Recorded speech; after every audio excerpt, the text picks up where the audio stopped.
So hello friends, आप सभी कैसे हो। आप सभी का एक बार फिर से स्वागत है आज के इस हमारे लेटेस्ट क्लास में दोस्तों। दोस्तों आज के इस लेटेस्ट क्लास में जैसा कि आप लोग को दिख रहा होगा, हमने आपके लिए मॉडल सेट लेकर आए दोस्तों फिजिक्स का। किसका दोस्तों? आज हम लोग फिजिक्स का मॉडल सेट लाए हैं, ठीक है ना।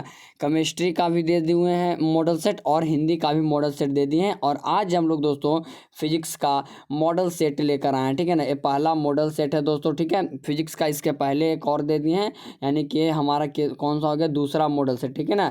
तो फटाफट से पहले मॉडल सेट के क्वेश्चंस को करने के लिए आप सभी को जैसा पता है समय 3 घंटा मिलता है। टोटल प्रश्नों की संख्या फिजिक्स में 96 होती है। 70 मार्क्स का पूरा होता है। निर्देश यहाँ पे दिया रहता है इंस्ट्रक्शंस लोगों के लिए, ठीक है ना। तो सबसे पहले आप लोग शेयर कर दो दोस्तों, प्लीज़ एक बार शेयर कर दो। वीडियो अच्छा लगेगा एकदम 100% दोस्तों, तो एक बार लाइक करना तो आप लोग को बनता है। अगर चैनल पे नए दोस्तों तो सब्सक्राइब करके ऑल नोटिफिकेशन दबा लेना, ठीक है ना, ताकि आप लोग को हर सबसे पहला वीडियो आपको मिले, ठीक है।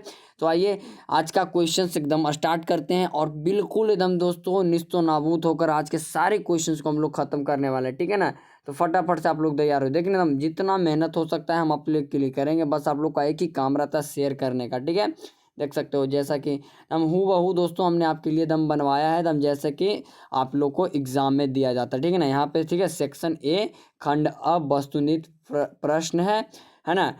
You have to marks selected option by black in the circle O M R sheet पे भरना है 35x1 यानी कि 35 क्वेश्चन आप लोग को टिक आउट करना है, ठीक है। आइए आप लोग को यहाँ से हम लोग शुरुआत करते हैं, ठीक है ना। सबसे पहला क्वेश्चन एकदम आपके नज़दीक एकदम क्वेश्चन दिख रहा होगा कि आवेशित समतल चालक के नज़दीक विद्युत क्षेत्र क्या होता है। अच्छा, समतल चालक के विद्युत नज़दीक क्षेत्र क्या होता है, तो ये बराबर क्या होता है दोस्तों, सिग्मा बटा 2 एप्सिलॉन नॉट होता है। कौन सा ऑप्शन में दोस्तों, तो ऑप्शन नंबर आपका B is the correct answer, ठीक है ना। यहाँ पे देख सकते हैं बी क्या हो गया, सही आंसर होगा, ठीक है।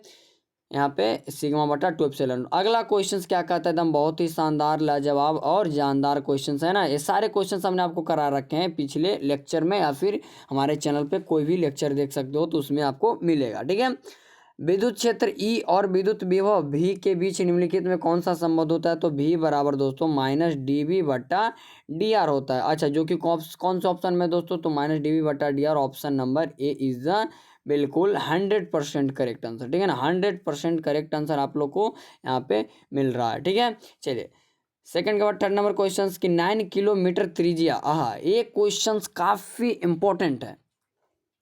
हालांकि 2 नंबर में भी न्यूमेरिकल में पूछता है कि 9 किलोमीटर त्रिज्या वाले गोले चालक की विद्युत धारिता सिंपली आपको याद रखना है दोस्तों 1 माइक्रो फैराड होता है, ठीक है ना। 1 micro farad is the correct answer, ठीक है ना। आप लोग को बनाकर निकाल लेना, ठीक है ना। हालांकि बहुत बार क्वेश्चन करवाए भी, ठीक है। चलिए समानांतर पट संधारित्र की धारिता क्या होती है, into epsilon not by D होता है ना। ए इंटू एप्सिलॉन नॉट बटा डी होता है ना, हाँ। और एप्सिलॉन आर जो है, ताकि एप्सिलॉन आर का मान 1 होता है। आप लो या ना लो, इसका बात बराबर होगा। Option number A is the correct answer, ठीक है ना। आप लोगों को क्लियर दिख रहा होगा, मैं उम्मीद करता हूँ, ठीक है। अच्छा, गैल्वेनोमीटर का प्रतिरोध कैपिटल जी और वोल्ट मीटर का प्रतिरोध भी के बीच निम्नलिखित में कौन सा संबंध होता है, तो हमारा दोस्तों धारा पर निर्भर नहीं करता है, या फिर गैल्वेनोमीटर का ज़्यादा होता है वोल्ट मीटर का, या फिर दोनों बराबर होता है। कौन सा संबंध आपको सही लग रहा है, आप लोग बताइए। गैल्वेनोमीटर का प्रतिरोध जी दिया हुआ है और वोल्ट मीटर का भी दिया हुआ है, ध्यान से दोस्तों देखना है। तो हमारा गैल्वेनोमीटर का दोस्तों क्या होता है, हमारा ज़्यादा होता है, ठीक है ना। गैल्वेनोमीटर का प्रतिरोध ज़्यादा होता है, ऑप्शन नंबर बी होगा, ठीक है। अच्छा, व्हीटस्टोन ब्रिज का व्यवहारिक ढांचा निम्नलिखित में कौन है, तो व्हीटस्टोन ब्रिज का जो है व्यवहारिक ढांचा जो है, एक हमारा व्हीटस्टोन ब्रिज होता है और एक क्या होता है वहाँ पे सॉल्ट ब्रिज वाला जो होता है। तो व्हीटस्टोन ब्रिज जो होता है दोस्तों हमारा पोटेंशियोमीटर का होता है ना, नहीं पोटेंशियोमीटर का, यहाँ पे मीटर बीज मत लगा देना, ठीक है ना। वोल्ट मीटर भी नहीं होगा और गैल्वेनोमीटर नहीं है। विभव मापी के सिद्धांत पर रहा होता है ना ढांचा, विभव मापी के सिद्धांत पर आधारित तो ऐसा यंत्र जिसके द्वारा लगातार 2 प्रतिरोधों को ज्ञात किया जाता है, ठीक है ना। हाँ, व्हीटस्टोन ब्रिज। अच्छा, एक तार का विशिष्ट प्रतिरोध निर्भर किस पे करता है, तो उसके तार का जो अनुप्रस्थ काट के क्षेत्रफल पे करता है, यानी कि व्यास, यानी कि हमारा उस पे करता है, ठीक है ना। अनुप्रस्थ काट के क्षेत्रफल पे या फिर व्यास पे भी कर सकते हैं, ठीक है। Option number B is the correct answer, ठीक है ना। बहुत ही सीमित समय में लिमिटेड टाइम में दोस्तों आपको 70 क्वेश्चंस करवाएंगे और आप लोग बताइएगा कि आपका इसमें से कितना सही हुआ। किरचॉफ का बिंदु नियम लिखित में से कौन सा भौतिक राशि जो होता है, तो हम यानी कि बिंदु नियम जो होता है दोस्तों आवेश संरक्षण का सिद्धांत, जिसे हम लोग संधि का नियम भी कहते हैं, ठीक है ना। दूसरा नियम होता है बंद पास का नियम, जो कि ऊर्जा पे रहता है, ठीक है, याद रखिएगा। दो नियम काफी इंपॉर्टेंट होता है, हमेशा पूछते रहता है। अच्छा, ये क्वेश्चन देखो कि धारावाही चालक के अंदर इलेक्ट्रॉन की गति कैसे होते हैं, तो एक रूप और अवमंदित यानी कि ड्रिफ्ट होती है ना दोस्तों, ड्रिफ्टेड होती है, ठीक है, समरूप होती है। Option number A is the uniform होती है, ठीक है ना। Option number A is the correct answer, ठीक है ना। उम्मीद करूंगा दोस्तों सारे क्वेश्चंस आपको इजी लग रहे होंगे और आप लोग से टोटली क्वेश्चंस बन रहे होंगे, ठीक है ना। इतना तो उम्मीद कर सकता हूँ आपसे ना। चलिए 9 के बाद 10 नंबर के विद्युत परिपथ की शक्ति भी बराबर क्या होता है, I² होता है। I² कौन सा है, नहीं V², हाँ I² एक और फार्मूला होता है भी, हाँ V² होता है ना, एक V²/R भी होता है ना, P बराबर V²/R, उल्टी हम लिख रहे थे। तो V²/R कौन सा ऑप्शन में आपको दिख रहा है बच्चा, तो ऑप्शन नंबर हमारा C is the correct answer of this question, ठीक है ना। 10 के बाद आइए 11 नंबर क्वेश्चन कि चुंबकीय क्षेत्र में गतिशील आवेश पर बल के निम्नलिखित में से कौन सा ही है, तो F बराबर Q×V is the correct answer, ठीक है ना। यहाँ पे याद रखना पे B×V नहीं होता है, ठीक है, क्यूबी भी साइन थीटा होता है ना, इसीलिए बोल रहे हैं कि चुंबकीय फ्लक्स का मात्रक होता है। तो चुंबकीय फ्लक्स का मात्रक क्या होता है, वेबर होता है ना। और चुंबकीय क्षेत्र की तीव्रता का अगर मात्रक पूछेगा तो हमारा टेस्ला होता है। चलिए ये सारे बात याद रखें, सारे पढ़ाए रुके, कोई दिक्कत नहीं होगा, उम्मीद करता हूँ, ठीक है। जिस परिपथ में सिर्फ प्रतिरोध होता है उसका शक्ति गुणांक क्या होगा, यानी कि RCAC परिपथ के लिए पूछ रहा है शक्ति गुणांक, तो R/√R² प्लस ओमेगा²। उस शक्ति का गुणांक क्या होगा, ये आप लोग को बताना हो। RCAC सर्किट के लिए पूछ रहा है ना, इस सर्किट के लिए आप लोग को कमेंट में बताना है क्या होगा, ठीक है ना। क्वेश्चन एकदम सेम है ना, इसीलिए आप लोग बताइए, ठीक है। चलिए प्रत्यावर्ती धारा का मूल वर्ग माध्य मान होता है, तो शिखर धान पूछ रहे हैं, अरे यार, शिखर धारा का मान √2 होता है ना। ऑप्शन नंबर सी हो जाएगा ना, जिसे हम लोग क्या कर I बराबर I0/√2, इसी को कहते हैं शिखर धारा का मान, I0 को ही, ठीक है। चलिए एक चुंबक के चुंबकीय लंबाई Lm है और ज्यामितीय लंबाई Lg के बीच निम्नलिखित में से कौन सा सही संबंध होता है, तो ये छोटा होता है दोस्तों, ठीक है ना, याद रखिएगा। तो हमारा कौन सा हो जाएगा, हाँ इसमें से हमारा हो जाएगा 5/6, 5/6 Lg बराबर, नहीं ऐसे नहीं होगा, ये हो जाएगा Lg बराबर 5/6 Lm होगा, ठीक है ना, याद रखिएगा। Option number B is the correct answer, ध्यान से, ठीक है ना। ऑप्शन नंबर इसका क्या हो जाएगा, बी होगा, ठीक है। चलिए अगर दोस्तों आपको सेशन अच्छा लग रहा है ना, तो आप लोग कृपया करके मेरे प्यारे भाई आप लोग सब्सक्राइब कर दो, ठीक है। यदि BH पृथ्वी के चुंबकीय क्षेत्र का क्षैतिज घटक और डेल्टा नमन कौन हो, तो पृथ्वी चुंबकीय क्षेत्र के निम्नलिखित में से कौन होगा, तो BH, हाँ एक ये बहुत अच्छा सवाल है भाई, ये होगा BH/cos डेल्टा, ठीक है ना, याद रखिएगा BH/cos डेल्टा होगा। चुंबकन तीव्रता का ऐसा मात्रक क्या होता है, एम्पियर मीटर स्क्वायर होता है ना, एम्पियर प्रति मीटर स्क्वायर यही होता है, ठीक है। चुंबकीय क्षेत्र की तीव्रता का क्या होगा आप लोग बताइए, एम्पियर इंटू मीटर होता है, हाँ याद रखें, एम्पियर नहीं, ये तो दिक्कत है ना, एम्पियर मीटर स्क्वायर होता है, थोड़ा सा आप लोग देख लीजिएगा, है ना, क्योंकि चुंबकन ये तो नहीं होगा, ये तो होगा नहीं, अच्छा देख लीजिएगा, इसमें थोड़ा सा हमको डाउट हो रहा है, ठीक है ना। चुंबकीय अमोत्तर क्या होता है, ऊर्ध्वाधर तल होता है, ठीक है। हाँ ये क्वेश्चन काफ़ी ऑप्टिक्स का है कि समान समायोजन में सरल सूक्ष्मदर्शी की आवर्धन क्षमता, क्या सरल सूक्ष्मदर्शी की समंजन आवर्धन क्षमता, magnifying power of simple microscope is M बराबर 1+D/F, is the correct answer, ठीक है ना। सारे क्वेश्चन देख सकते हो, ठीक है। अच्छा सामान्य आँख के लिए लेंस की फोकस दूरी क्या होती है, तो फोकस दूरी पूछेगा दोस्तों, तो हमारा 2 सेंटीमीटर होगा। अगर स्पष्ट दर्शन की न्यूनतम दूरी पूछता तो 25 सेंटीमीटर। इसमें काफ़ी सारे बच्चे गलत कर बैठे हैं, ठीक है ना, ऑप्शन नंबर बी होगा, ठीक है। चलिए भाई मेरे अगला क्वेश्चन कि हीरा का क्रांतिक कोण क्या होता है, हीरा का क्रांतिक कोण आप लोग बताए दोस्तों, तो 41.14 डिग्री आई थिंक यही होता है, ठीक है ना। अच्छा, दो संपर्कित उत्तल लेंस का समतुल्य लेंस क्या होगा, वो भी क्या होगा हमारा उत्तल ही होगा ना। ऑप्शन नंबर ए होगा बच्चा हमारे। चलिए भाई मेरे कि प्रकाशीय तंतु का मूल सिद्धांत है तो टोटल लाइट रिफ्लेक्शन होता है, ठीक है ना, पूर्ण आंतरिक परावर्तन प्रकाशीय तंतु का, ठीक है ना, टोटल इंटरनल रिफ्रैक्शन। अच्छा, ये देखो क्वेश्चन आ गया, जैसा कि हम आपसे बोल रहे थे कि सामान्य आंख के लिए स्पष्ट दृष्टि के लिए न्यूनतम दूरी तो 25 सेंटीमीटर होता है। एफ बराबर नहीं, डी बराबर क्या होता है 25 सेंटीमीटर, याद रखिएगा डी बराबर 25 सेंटीमीटर। इंद्रधनुष के निर्माण के लिए प्रकाश की कौन सी घटना सही होती है, तो इंद्रधनुष के निर्माण के लिए हम लोग का वर्ण विक्षेपण होगा, यानी कि डिस्पर्स नहीं, वर्ण विक्षेपण होगा, तभी हमारा दोस्तों इंद्रधनुष का निर्माण होता है, ठीक है ना। Option number C is the correct answer, ठीक है ना भाई, यानी कि डिस्पर्सन ऑफ लाइट, ठीक है। किस रंग के लिए किस रंग के लिए प्रकाश के लिए कांच का अपवर्तनांक अधिक होता है, तो सबसे अधिक अपवर्तनांक हमारा बैगनी का होता है ना, बैगनी का होता है, ठीक है। और बेग अन्य तरंग दैर्ध्य पूछेगा तो हमारा लाल रंग का, ठीक है। विनाशी व्यतिकरण के लिए पथांतर होता है तो 2n+1 इंटू लेमडा बट्टा 2, जो कि ऑप्शन नंबर बी में दिख रहा है ना मेरे भाई, देखो बी में दिख रहा होगा आपको, ठीक है। Option number B is the correct answer, ठीक है। चलो, प्रकाश के अनुप्रस्थ तरंग की प्रकृति को निम्नलिखित में कौन सी घटना पुष्टि करती है, तो हमने आपको कितनी बार पढ़ा है, पोलराइजेशन होता है दोस्तों, याद रखिएगा क्या दोस्तों, पोलराइजेशन होता है, ठीक है ना मेरे भाई। चलो, polarisation, option number D is the correct answer.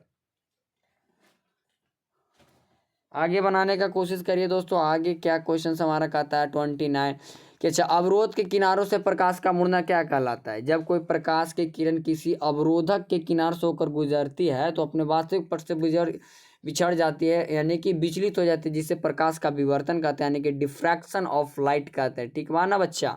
सारे क्वेश्चन सीजी है ना, देख रहा हो एकदम। चांदी का कार्यफलन हमने आपको पढ़ाया ना, याद रखना ये सब सारी बातें। प्लांक नियतांक का कितना मान होता है, तो 6.62 यहाँ पे होता है, गुना 10⁻⁻34 जूल इंटू सेकेंड, हालांकि यहाँ पे 6.67 भी आपको देखने को मिल सकता है, तो इसमें भी आपको कोई हड़बड़ाने की बात नहीं है, ठीक है ना, ये भी हो सकता है, ठीक है। चलिए, फोटोन का गतिक द्रव्यमान होता है तो एच सी बटा, गतिक द्रव्यमान का होता है एच सी बटा लेमडा होता है ना, एच सी बटा लेमडा होता है आई थिंक, ठीक है। चलिए, हाँ, रेडियो एक्टिविटी के लिए निम्नलिखित में से कौन उपयुक्त नहीं है, तो यह नाभिकीय प्राकृतिक घटना होगा ना, हाँ प्राकृतिक ही होगा। चलो, अच्छा, तेजी से चलने वाले इलेक्ट्रॉन होता है तो सबसे तेजी से जो चलने वाला होता है हमारा गामा किरण होता है, ठीक है ना, गामा किरण, ठीक है। अल्फा कण होता है तो अल्फा कण हमारा हीलियम दूचार का नाभिक होता है, ठीक है ना, यानी कि हीलियम का नाभिक। Option number C is the correct one answer of this question, ठीक है भाई। चलिए, 36 के बाद 37 नंबर की ए क्या है, √3 यार, ए हालांकि चैप्टर नहीं पढ़ाया गया, ठीक है ना, हाँ नहीं पढ़ाया गया, ठीक है। हाँ, कि जब अपद्रव्य को नैज अर्धचालक में मादित किया जाता है, यानी कि मिलाया जाता है, तब अर्धचालक की चालकता क्या होती है, अपद्रव्य में नैज अर्धचालक में मादित किया जाता है तो अर्धचालक उसकी जो है बढ़ती है दोस्तों। ऑप्शन नंबर ए याद रखिएगा, ठीक है। चलिए, अच्छा, नॉर गेट के लिए बूलियन व्यंजक, अच्छा और गेट के लिए बूलियन व्यंजक होता है बराबर A+B होता है। अगर और नॉर है यानी कि और पूछ रहा है तो इसमें हम कॉम्प्लीमेंट लगा देते हैं, तो ऑप्शन नंबर हमारा हो जाता है दोस्तों, ऑप्शन नंबर भाई मेरे सी हो जाएगा, ठीक है ना, option number C is the correct answer. चलिए, ठीक है, 40 के बाद 41 के अर्ध तरंग दृष्टिकारी, ये बड़ा इंपॉर्टेंट क्वेश्चन है कि अर्ध तरंग दृष्टिकारी 50 हर्ट्ज के निवेश आवृत्ति के लिए निम्नलिखित में से कौन सी निर्गम आवृत्ति सही है। आप लोग को कमेंट में HW दे देते हैं बच्चा, बनाना है आप लोग को, बताना है इसका राइट आंसर। अगर अभी तक आपको दोस्तों मेरा अगर अच्छा लग रहा होगा, ये आपको द्विधारी निकाल लेना है ना, इसमें ज़्यादा टाइम क्यों बर्बाद करें। ओह, अब पूछा है कि इलेक्ट्रॉन पर आवेश क्या होता है, आप लोग बताइए इलेक्ट्रॉन पर आवेश क्या होता है, तो आपको पता है ना, -1.6 गुना 10⁻⁻19 कूलम होता है, ऑप्शन नंबर डी होगा। एप्सिलॉन नॉट बराबर होता है तो 8.85 गुना 10⁻⁻12 कूलम स्क्वायर प्रति न्यूटन मीटर स्क्वायर, कौन सा है, -12, ऑप्शन नंबर हमारा सी में है। देख लो यहाँ पे ऑप्शन नंबर हमारा सी में है दोस्तों, ठीक है ना। चलिए option number C is the correct answer हो गया। विद्युत ध्रुव आघूर्ण के निम्नलिखित में से कौन सा ही है? तो 1 डी वाई बराबर 10 के पावर -30 होता है ना। हाँ, 1 डी वाई बराबर 10 के पावर -30 सेंटीमीटर, ठीक है। चलिए इसके बीच आप लोग को C/2 हो जाएगा, C/3 होगा, C3। अच्छा, निम्नलिखित में कौन सा संबंध सही है? तो 1 एम्पियर बराबर 10 के पावर 3 मेगा माइक्रो एम्पियर होगा, या 1 एम्पियर बराबर 10 के पावर माइनस, यानी कि 1 एम्पियर और 10 के पावर -6 माइक्रो एम्पियर होता है, ठीक है, याद रखिएगा। धारा घनत्व के लिए कौन सा संबंध सही है? तो अच्छा, हमने पढ़ा कि चालक के इकाई क्षेत्रफल से प्रवाहित धारा को ही हम लोग धारा घनत्व करते हैं, और इसे जे से सूचित, जिसमें जे बराबर I/A होता है। तो I/A का मेन कॉम्बिनेशन अगर आप लोग देखा जाए दोस्तों, तो ऑप्शन कौन सा है? Option number A is the correct answer, ठीक है ना। नाम इजी क्वेश्चन है, ज़्यादा टेंशन लेने की बात नहीं है।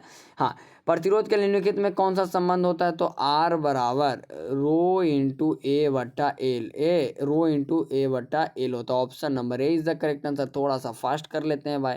हाँ, चित्र में आई का मान ए निकाल, अरे पगला, ये निकाल लेना यार संधि के नियम से, ठीक है ना। विभव मापी में कौन मापा जाता है? तो सेल का इलेक्ट्रोमैग्नेटिक फोर्स यानी कि विद्युत वाहक बल मापा जाता है। 1 किलोवाट घंटा बराबर होता है 3.6 गुना 10 के पावर 6 जूल होता है। Option number C is the correct answer, ठीक है ना। चलिए, 1 टेस्ला बराबर होता है 1 वेबर प्रति मीटर स्क्वायर, ये सारे याद रखना है, 1 वेबर प्रति मीटर। चुंबकीय फ्लक्स होता है बी वेक्टर इंटू ई होता है, ठीक है ना। B vector cross dot E नहीं होता, हाँ। चुंबकीय तरंग का वेग होता है तो 1, हाँ हाँ, √1/√, ये होगा, ये यही होगा ना। थोड़ा सा देख लेना दोस्तों इसको भी, ठीक है।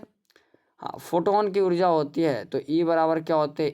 H/न्यू होती है, H/न्यू होती है। Option number A is the correct answer, ठीक है। मॉडर्न का क्वेश्चन है। 1 इलेक्ट्रॉन वोल्ट बराबर होता है 1.6 गुना 10 के पावर -19 जूल, 1.6 इंटू 10 के पावर -19 जूल। ये भी आपको निकालना है खुद से। द्विधारियों के निम्नलिखित में से कौन सा सही है, कौन सा सही नहीं है? तो जीरो लो लो, यहाँ पे लो हो गया, यहाँ पे लो प्लस हाई, हाई हो गया। यहाँ पे 1+1 क्या होगा?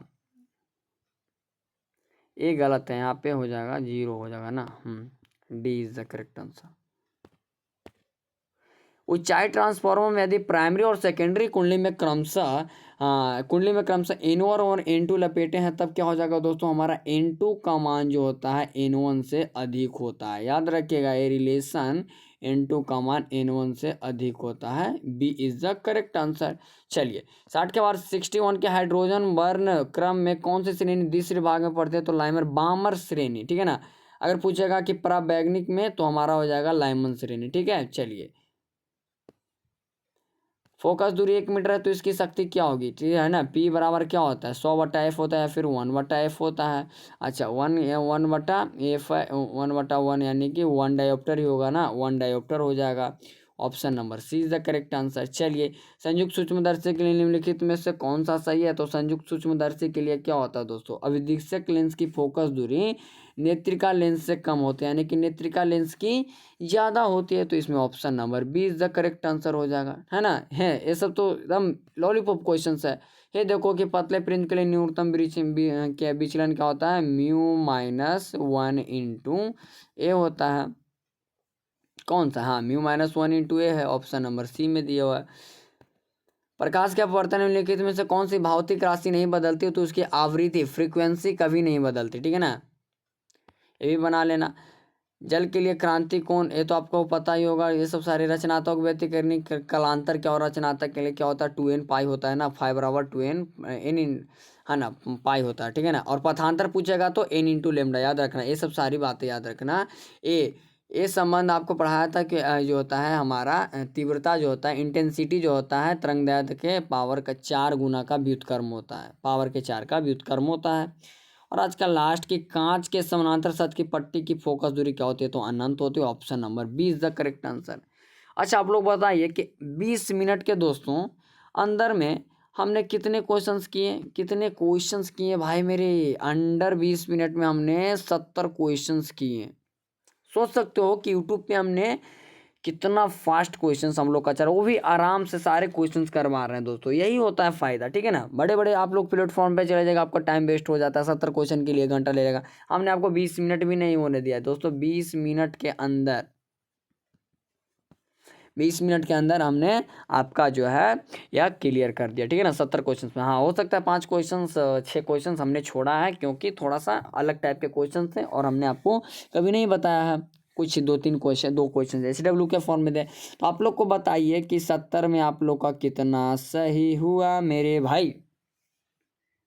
लास्ट तक बोल रहा हूँ दोस्तों, 70 में से आपका कितना सही हुआ। जाते जाते मेरे भाई एक ही शेयर मांग रहा हूँ भाई, अपने नाम एक शेयर कर दो भाई मेरे, एक शेयर कर दो। क्या जा रहा है आप लोग का, ठीक है ना। ठीक है, मिलते हैं नेक्स्ट क्लास में दोस्तों। और नेक्स्ट क्लास में हम लोग आपको इंग्लिश का, क्या दोस्तों, इंग्लिश का लाने वाले हैं, ठीक है। चलिए बाय बाय, टेक केयर, जय हिंद फ्रेंड्स।